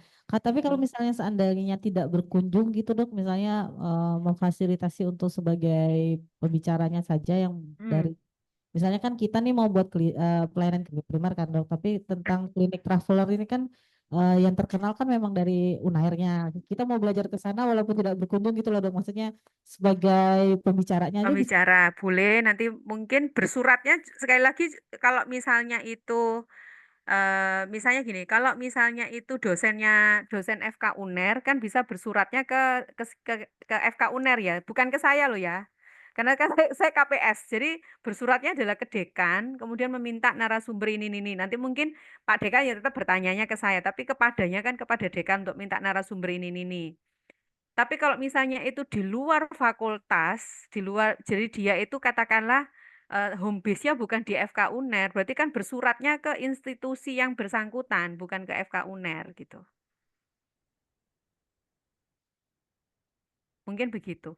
Yang saya ini kan gini, kalau saya bisa backup penuh itu sebenarnya di kedokteran olahraga ya, karena kita di FK UNER itu ada gym center yang bisa dimanfaatkan. Ya meskipun enggak yang lengkap-lengkap banget itu ya rasanya bisa 70-80%. Di Faal juga ada. Itu sebenarnya kemungkinannya itu jauh lebih besar gitu. Jadi misalnya tentang ya kedokteran olahraga itu, kemudian nanti pengukuran yang terkait tentang penelitian olahraga apa saja. Nah itu kita punya alatnya, punya laboratoriumnya, punya human resource-nya, itu visibilitasnya lebih besar gitu.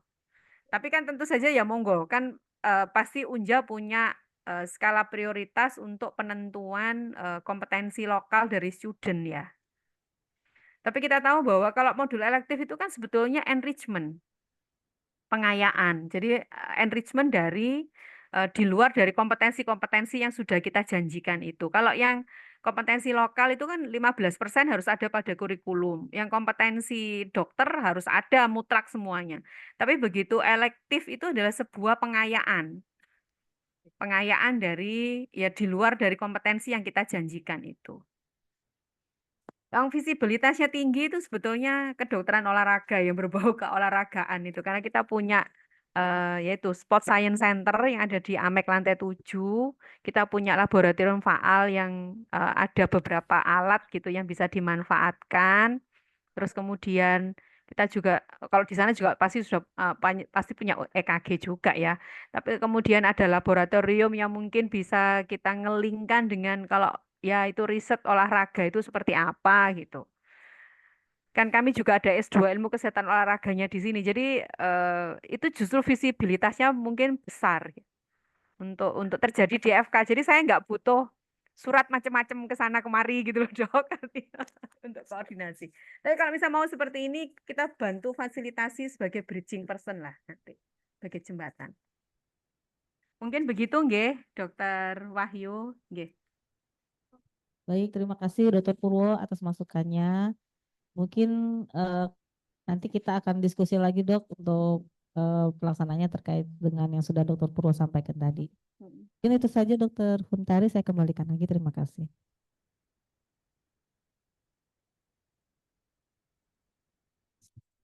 Baik, terima kasih pada Dokter Wahyu.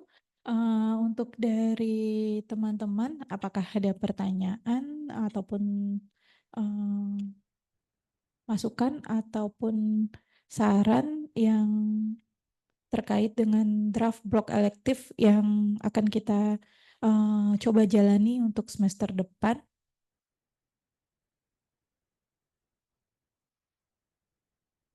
Pada Dokter Tasya, ada tambahan dok? Baik, terima kasih Dokter Rentari.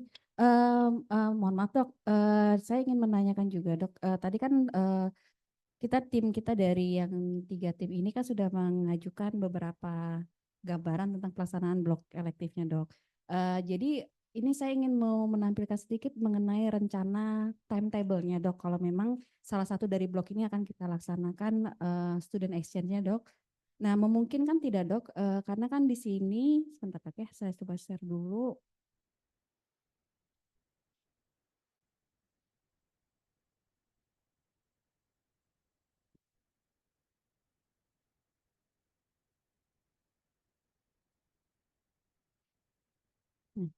Baik dok, jadi blok elektif berwawasan entrepreneur ini itu akan kami laksanakan di tahun depan, itu ada di semester ganjil.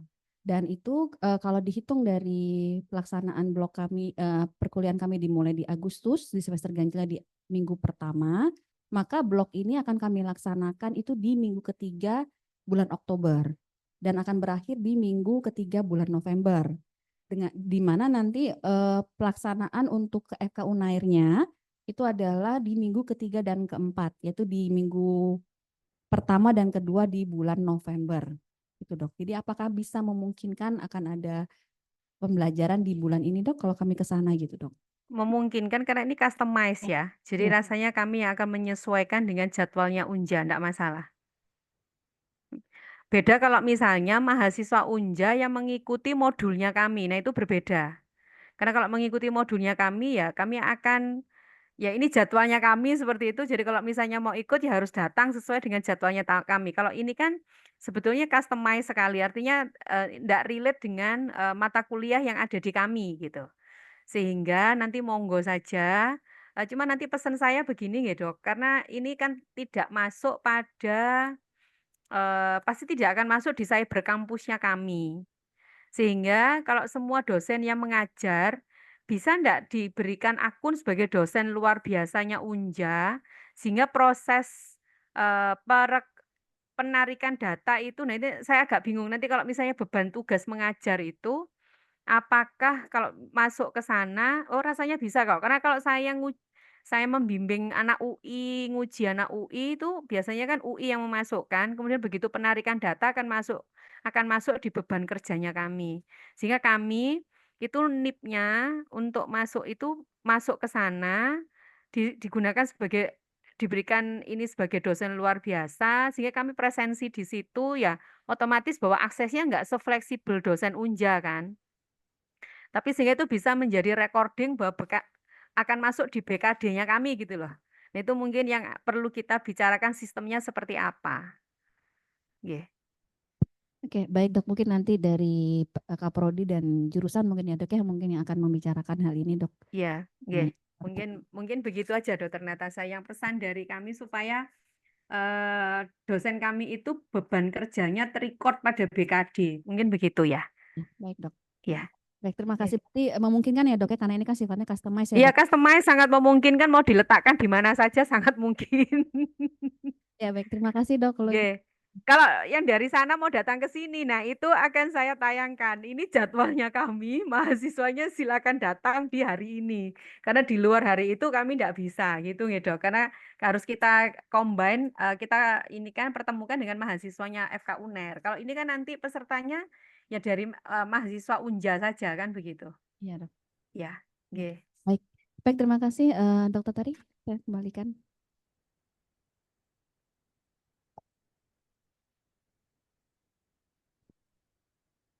Baik, terima kasih pada Dokter Natasha.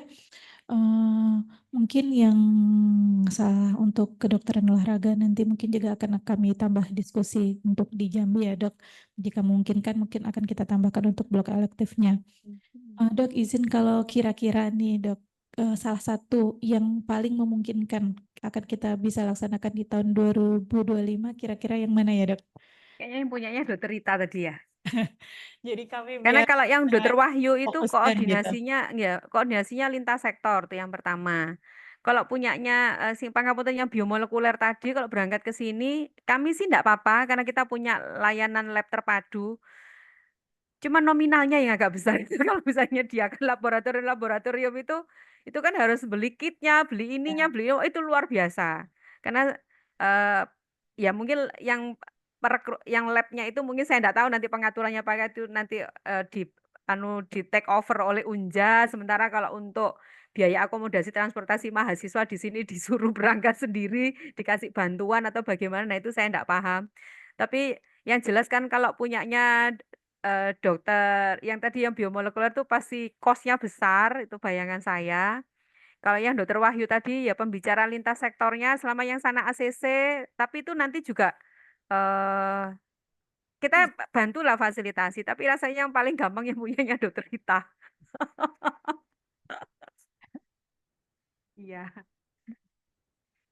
Yang paling visible untuk dikerjakan. Sama kalau misalnya ada kedokteran olahraga, itu visible banget.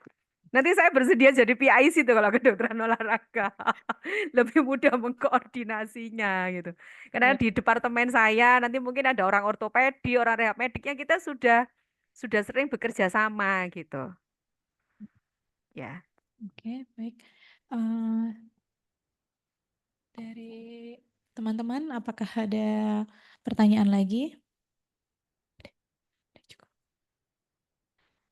Baik, kalau udah cukup, kami ucapkan terima kasih. Terima kasih sekali ya Dok, Dokter Purwo sudah menyempatkan waktunya untuk membantu kami dalam pembahasan dari kurikulum blok elektif kami. Untuk selanjutnya kami kembalikan kepada moderator. Langsung tutup aja. Dok, udah nggak ada lagi kayaknya Dok. Oke, semoga pertemuan kita memberikan keberkahan, kemaslahatan, dan juga memberikan tambahan ilmu buat anak-anak kita ya. Karena ini kan calon dokter Indonesia yang tentu bahwa nanti masa tua kita itu ada di tangan mereka kan. Nggak mungkin kan teman-teman kita yang ini kan kita, tapi pasti mereka inilah yang akan menjadi dokternya kita di suatu saat gitu. Semoga diberkahi dan diridhoi oleh Allah dan semuanya dimudahkan ngaten nggih Dokter Tari dan seluruh staf Unja nggih. Matur nuwun sangat nggih. Terima kasih banyak dokter. Saya Iya. izin live meeting ya Dokter Tari. Pareng semuanya. Dok, izin foto dulu dok. Oh, foto dulu Ya, boleh. dok.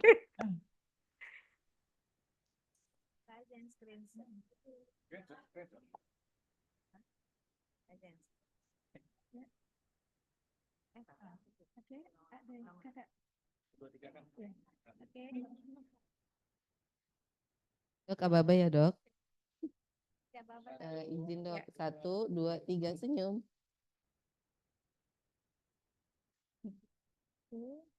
Udah dok. Baik, makasih banyak ya, Dok. Terima kasih banyak Terima ya kasih. dok. Salam buat Pak Dekan dan Ya, seluruh dok. staf di sana. Ya, Para dok. saya izin live meeting. Assalamualaikum. Waalaikumsalam.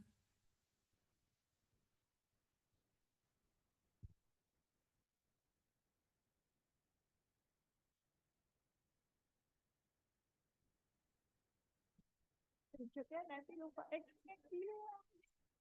laporan.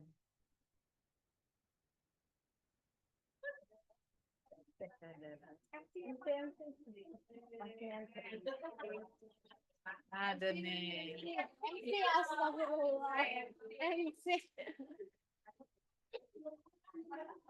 Lapar. Oh ya, bentar ya.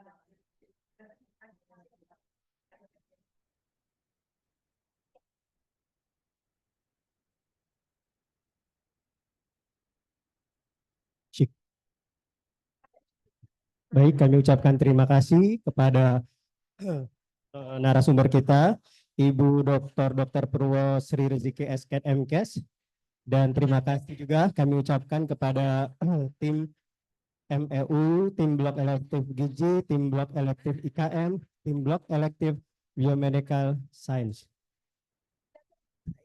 Selanjutnya, marilah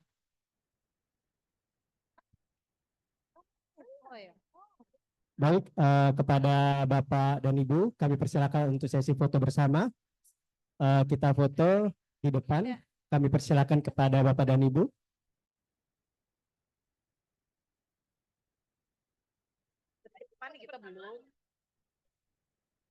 Foto via Zoom. Oke, siap. Oke. Siap. Oke, kami persilakan kepada